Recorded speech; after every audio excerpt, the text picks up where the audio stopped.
নিখিল কি হয় তোমার? নেব। কয় বছর আগে বিয়ে করছো? 3 মাস আগে। তাহলে আবার অনেকের কাছে যেতে হবে কি জন্য? তা তোমার কাছে তোমার দুই স্বামী কেন? ঠিক আছে, তোমার স্বামীকে দুইটা? স্বামী কয়টা এখন তোমার রানী? একটাই নিঠুর। অনেকের কাছে থাকে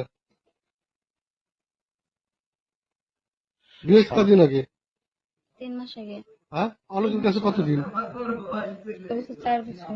হ্যাঁ, আর এই 3 মাস কোন জায়গা ছিল? এইখানে ছিলাম। এখানে মানে কার কাছে? অলকের কাছে। তাহলে আবার বিয়ে হলো ওই জায়গা না থেকে তুমি এই জায়গাকে?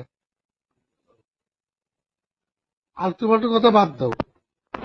আলতু ফালতু না, ও বলছে ও আমাকে কিছুদিন পর নিবে।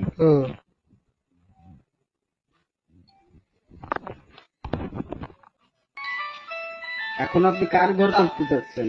কোন স্বামীর ঘর করবেন? পরেরটা না আগেরটা? কালকে তোর যদি ছাড়ি, তারপর সবাই ডাকে এসে তারপর তুই সাংবাদিকতা সবার কাছে বলবি, তুই এখন করতে যা। যা আমার সাথে চলে চলে চলে তোর ঘরে যাবার করতে আমি এই দাঁড়ায় থাকবি ভাই, আমার দিক ধর ওই দিক ধরেন। তুই কি আমার সাথে যাবি? তুমি তোমার ডাকবে না তো যাবো কিসের জন্য আমি? তুই এনে বেরিয়ে যাবি, এখন এখান থেকে চলে যাবি ডাইরেক্ট। ভাই আমার দিক ধরেন, ওর দিকে ধরেন, তুই এখনই বাইক চলে যাবি। ভিতরে এখনো যাবি? যাবি ঘরে যাবি? ভিতরে ঘরে যাবি? তুমি তোমার রাখবা না। ঘরে যাবি নাকি তাই কয়া? তো তোর বাপের কাছে যা, তুই কলি কে আমি থাকবো না, আমার তুই কিছু তাই কলি কে? আবার তুই এই জায়গায় সেই কথা বলছিস তুই। আর তোর জন্য এটা কত লোক এসছে, কালকে তো আমার নাইটে নিয়ে বেড়াবে না সবাই।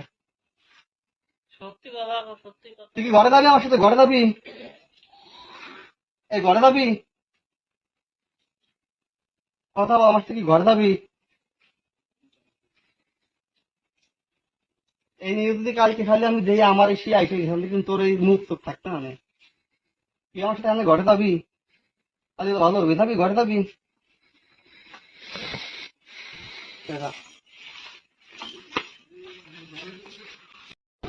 নিখিল কি হয় তোমার?